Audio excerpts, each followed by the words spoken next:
За хилэнцэн асцендент Скорпио асцендентийн 12 дугаар сарын үеийн усгалыг харцгаая. Одоогоор хилэнцэн асцендентийг эрхшигч ангараг гараг нь таны 2 дугаар хаус буюу нумын орд дээр зочилсон байгаа. Тэгэхээр энэ одоогоор бол олон хилэнцүүд мөнгө санхүүгийн асуудлуудтай байгаа. Эсвэл зарлага ихээр гарах шаардлагатай байгаа.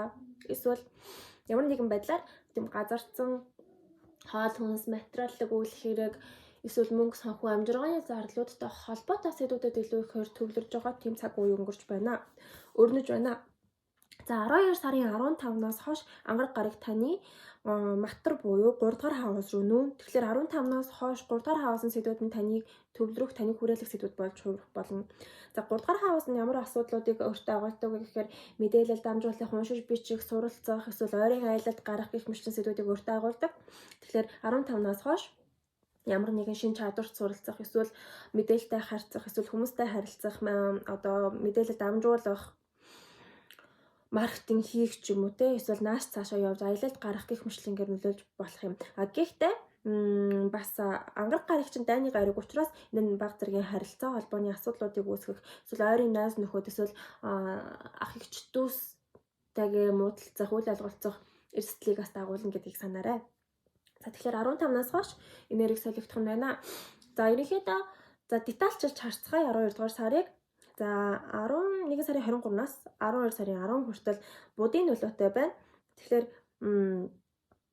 энэ үед ямар нэгэн хичээл сурах, ямар нэгэн мэдээлэлтэй харьцах, эсвэл ямар нэгэн бичиг цаасны ажил ихээр хийх шаардлага гарах боломжтой. Магадгүй энэ үеийг юм сурах, хэл сурах ч юм уу, ямар нэгэн чадвар суралцахад азтай үеэр ашиглаж болно. Эхний 10 хоног бол будын нөлөөтэй хөдөлгөөнтэй үе байна гэж ойлгоорой. Эсвэл толгойгоо ашигласан, оюуны энергихээр зарцуулсан үе эхний 10 хоног байх болно. За ижил цаг хугацаанд 2-наас 11-ний хооронд, 3-наас 14-ний хооронд санчрын гарагийн нөлөөнүүдээс орж ирж. Тэгэхээр санчрын нөлөө орж ирж байгаа үед бол баг зэргийн хариуцлагыг хэтрүүлэн өөртөө өөрөх ч юм уу, эсвэл хүнд хэцүү сорилтыг даах шаардлагатай үе байж болно. Ангараг гараг чинь таны бие махбод эрүүл мэндийн сэдвүүдийг өөртөө агуулдаг учраас санчир гарагийн нөлөөнөөс өвдөж бэртэх, гэмтэж бэртэх, өвдөх, эсвэл ямар нэгэн тийм твчих шаардлагатай сорилтуудтай нүүр тулах боломжтой үе юм. Тэгэхээр ерөнхийдөө бол эхний 14 хоног жоохон болгоомжлоход илүүдэхгүй болов. Санчир гарагийн нөлөө нь жоохон зовоож магадгүй таныг. Эрүүл мэндэд анхаараарай гэж зөвлөе, дархлаагаа сан дэмжээрэй гэж зөвлөе.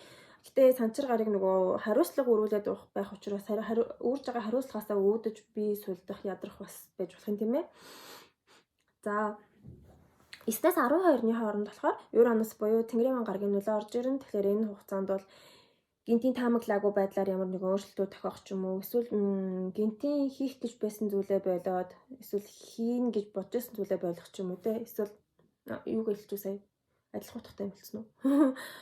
Юранус нь гинтийн байдлаар төлөвлөгөөний дагуу бус тийм огцон байдлаар нөлөөлөх болно. Энэ сайн ч болж болно, муу ч болж болно. За 12-наас 15-ны хооронд Нептуний нөлөө орж ирнэ.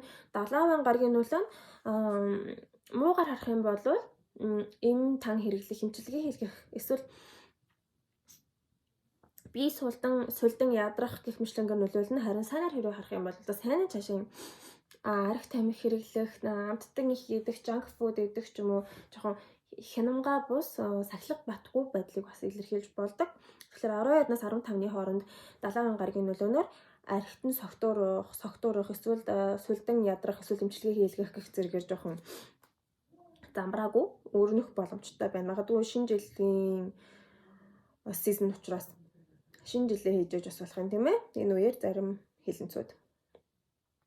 За 7 дугаар хаусын сэдвүүдийг харцаа. 7 дугаар хаус нь хосын харилцаа, хайр дурлал, гэр лэлт, гэрээ хэлсээр, түншлэл гэх мэтлэн бүх төрлийн нэг харилцааны урамсгалыг харцгаая. За 7 дугаар хаусын сэдвүүд нь жоохон хүнд хэцүү даван туулах асуудлууд их байна. Учир нь 8-наас 14, 18-наас 24-ний хооронд өмнөд занглаа болон санчир гараг South Node буюу Сатурны нөлөөнүүд орж ирнэ. Тэгэхээр South Node-ийн нөлөө нь ямар нэгэн гэрээ хэлцээр, ямар нэгэн харилцааг тавьж явуулан цэгцлэн дуусгах шаардлага гарна. Санчрын нөлөө харин түншээс эсвэл хосоосоо харилцаа холдох, хүйтэн хүндийн харилцаатай болохыг илтгэн. Тэгэхээр South Node Сатурн 2-ын нөлөө хамтдаа орж ирж байгаа нь ер нь салалтыг илэрхийлж болно. Тэгэхээр тэрээс саллахаар шийдчихсэн ямар нэг харилцааг тэр харилцаанд юу ч хийж болно. Таны хайрд бол ярилцаа эсвэл зүгээр найз нөхөд эсвэл түншлэл гэрээлзээр бүх төрлийн нэг харилцааны сэдвүүдэнд багтаж болох учраас айл нэг харилцаа нь ингээд салахаар төлөвлөжсэн бол энэ үеийн тохиромжтой 8-24-ний хооронд бол салах эрсдэл ихэд байна. Хэрвээ салахыг хүсэхгүй байгаа бол энэ үед жоохон хичээл зүтгэл шаардлагатай үе байх болов. За 23-наас 24-ний хооронд Нептунийн нөлөө орж ирнэ. Тэгэхээр 70 гаругийн нөлөөнөөс үүдэж таны уулзах хүн эсвэл шинээр танилцж байгаа хүн шууд итгэлгүйгээр баг зэргийн ажиглах цагийг өөртөө олгох хэрэгтэй. Энэ үед болж бүтэхгүй хүмүүстэй уулзах эсвэл жоохон тодорхойгүй харилцаа үүсгэх ч юм уу те эсвэл холигтуулах ч юм уу те. Энэ үед тийм учраас чухал гэрээ хэлцээр, чухал уулзалт, чухал амлалт хийж болохгүй 23-наас 24-ний хооронд иймэрхүү байна. Өөр тохиолдолд Нептунийн нөлөө орж иж байгаа учраас бас хүмүүстэй архитан согтуурах ч юм уу, хүмүүстэй нийлж эсвэл хостойгоо архиуд суух ч юм уу те ямар нэгэн байдлаар жоохон тодорхойгүй ур явсгал бүрдэж магадгүй. Ерөнхийдөө бол 1-р хаусын сэдвийн хүрээнд бол 12-оос 15-ны хооронд Нептунийн нөлөө, хосын харилцаа 7-р хаусын сэдвийн хүрээнд болохоор 23-аас 24-ний хооронд Нептунийн нөлөөнүүд орж ирж байна. Тэгэхээр тиймэрхүү. За 10-р хаваас буюу ажил мэргэжил карьерийн ур амьсгалыг ямар ахыг харцгаая. За 13-наас 21-ний хооронд санчир гарагийн нөлөө орж ирнэ. Тэгэхээр энэ нь ажил мэргэжлийн хүрээнд хариуцлага ихээр өөрөх эсвэл хийж байгаа ажил чинь танаас илүү их чармаалт шаардаж танд илүү их хариуцлага онох болно. Өөр тохиолдолд ажлаасаа жоохон хол хөндөрөх ч юм уу эсвэл хийж байгаа ажил чинь дуусах гэж удаж сунжрах удаашрах гэх мэтлэнгээр нөлөөлн санчир гарагийн нөлөөнөөс үүдэж илүү ихээр хийж байгаа ажлаа маш их хүчин чармаалт гаргаж иж эерэг үр дүнд хүргэх тийм байдлаар нөлөөлнө. Энэ үед ядрах болон хөлсөө урссан хэрээр амжилттай байна гэх юм уу. Гэтэ яг бодит хөдөлмөрөх гэх юм уу. За 19-наас 21-ний хооронд Нептунийн нөлөө орж ирнэ. Ер нь бүх амьдралын бүх салбарт Нептунийн нөлөө их орж ирж шүү. За 19-наас 21-ний хооронд ажил мэргэжлийн сэдвийн хүрээнд үйл ойлголцол үүсэх, алдаа гарах, эсвэл ямар ажлын газарт ус алдах ч юм уу эсвэл ямар нэгэн зүйл нь алдаа зааж эвдрэх ч юм уу те жоохон тийм яг таг гэхээсээ илүү жоохон сунжирсан тодорхойгүй тийм манандсан ур амьсгалтай байх боломжтой байна. Өөр тохиолдолд ажлын газрынхаа хүмүүстэйгээ ууж тэмдэглэх ч юм уу те Нептунийн нөлөө сахилга батгүй аль юмсын хэрэглээ гэж бас хэлж болдог. Арх тамхи хэрэглэдэг чирж юмсыг хийдэг ч юм уу те бас тийм байж бас болно. За 4-р хавасын сэдвийг харах юм бол сарын эхний 10 хоног тэгээ сарын сүүлийн хэд хоног сүүлийн 27-наас 1 сарын 2-ны хооронд бууд гарагийн нөлөө орж ирнэ. Тэгэхээр бууд гарагийн нөлөө орж ирэх нь гэр бүл оршин суудаг газрын нөөц суух хэрэгүүдийг хөндөж магадгүй. Өөр тохиолдолд үйл хөдлөх хөрөнгө эсвэл оршин суудаг газартай холбоотой бичиг цаасны ажил хэргийг хийх гэх зэрэг нөлөөлж бас болно.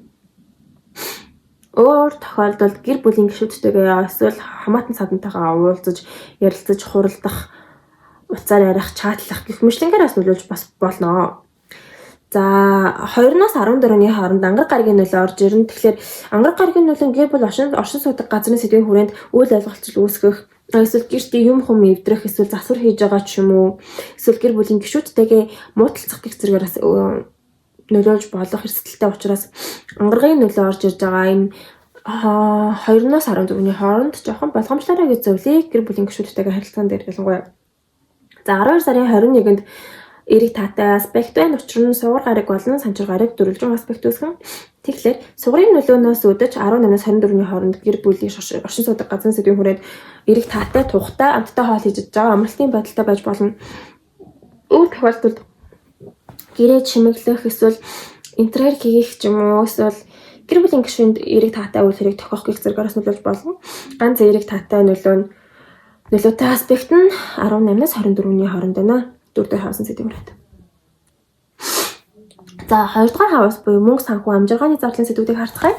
За ерөнхийдөө 2-р хавасын сэдвийн хүрээнд бол маш олон аспектууд байна. Бүгднийг нуршиж дурдах ер нь шаардлагач байна уу? Гол нь өмнөд занглаа South Node санчир 70 гарагийн нөлөө ингээд ээжлээ зөндөө байнгын нөлөөлнө. Тэгэхээр ерөнхийдөө бол 12 дугаар сарын турш мөнгөний зарлага бол хүнд хэцүү. Мөнгө дутагдах, эсвэл мөнгөө гамнах шаардлагатай. Мөнгө дутагдах эрсдэлтэй, мөнгө дуусах эрсдэлтэй, эсвэл мөнгө ямар нэгэн орлого нь ингэж удаашрах, мөнгөний урсгал их удаашран хоошлох эрсдэлтэй харагдчихэв. Эсвэл Нептуний нөлөө бас хамт орж иж байгаа учраас мөнгөнд тооцоололгүй хандснаас үүдэж мөнгө гүдэж байгаа үе бас үеж болохоор байна. Тийм учраас ерөнхийдөө 12 дугаар сард чухал худалдан авалт хийх, чухал үнэтэй зүйл худалдан авахгүй байхыг ерөн зөвлөж байна. Учир нь 2 дугаар хавсан сэдв бол таагүй байна. Олон талаас л ерөн таагүй байна л да. Гэтэ яг хөдөлтөл байнгын юм л байдаг шүү дээ. За хэрэг үнэхээр чухал худалдан авалт хийх шаардлагатай байгаа бол эхний 10 хоног байж болох ч гэсэн яг 3-наас эхлээд санчрын нөлөө ороод ирж байгаа байхгүй юу. Тэгэхээр чухал мөнгөтэй холбоотой асуудал эсвэл хүнд мөнгө зээлдүүлэх бол үнэхээр хэрэггүй санагдлаа. Хэрвээ ийм санчир гарагийн нөлөө орж ирсэн үед хүмүүст мөнгө зээлчих юм бол тэр мөнгөө буцааж авахгүй ч байх ч юм уу те. Чухал хөрөнгө оруулалт хийхэд хэрэггүй болтой. Яг хөө амжиргааны зардал бол зайлшгүйгээс бол гаргах шаардлагатай шүү дээ. Бүр нэг чухал зүйлсийг хэлээд байгаа шүү. За тэгээд дараа жилийн forecast-аар уулзцгаая, баярлалаа баяр та.